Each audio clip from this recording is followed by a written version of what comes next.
Assalamualaikum warahmatullahi wabarakatuh.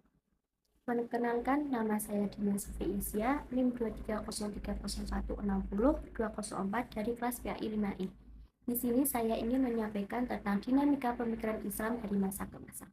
Kalau dengan kata Islam, mungkin kita langsung membayangkan aturan-aturan yang tetap dan tidak berubah. Tapi sebenarnya Islam itu sangat dinamis.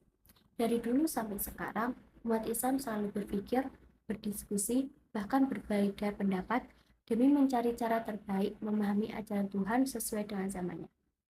Proses berpikir inilah yang disebut sebagai dinamika pemikiran Islam. Di masa klasik, pemikiran Islam berkembang sangat pesat. Lahir tokoh-tokoh besar seperti Imam Hanafi, Imam Malik, Imam Syafi'i, dan Imam Ahmad bin Hanbal. Mereka menyusun aturan-aturan hukum Islam yang kita pakai sampai sekarang. Ada juga ilmuwan hebat seperti Al-Farabi dan Ibnu Sina. Mereka mencoba memadukan iman dan akal. Bagi mereka, berpikir itu justru bagian dari ibadah. Di masa ini, Islam dikenal sebagai peradaban ilmu. Memasuki masa pertengahan, semangat berpikir mulai menurun. Banyak orang lebih memilih mengikuti pendapat ulama terdahulu tanpa mengkaji ulang.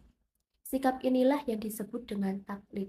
Walaupun begitu, masih ada tokoh seperti Ibnu Taimiyah yang mengingatkan bahwa umat Islam jangan berhenti berpikir, kita boleh mengikuti ulama, tapi jangan kehilangan daya kritis. Kesadaran inilah yang kemudian melahirkan kebangkitan di masa era modern. Di era masa modern, muncul pembaruan seperti Jamaluddin Al-Afghani dan Muhammad Abduh. Mereka mengajak umat Islam bangkit lewat pendidikan dan ilmu.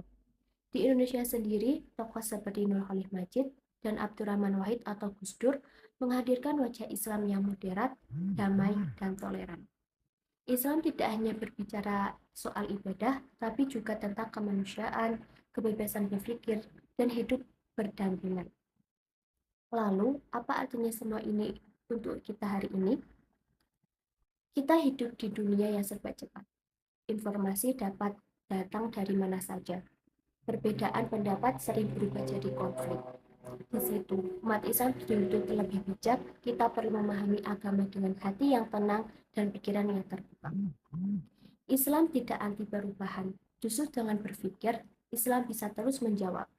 Jadi, menjadi muslim hari ini bukan cuma soal rajin ibadah, tapi juga harus rajin belajar dan rajin berpikir.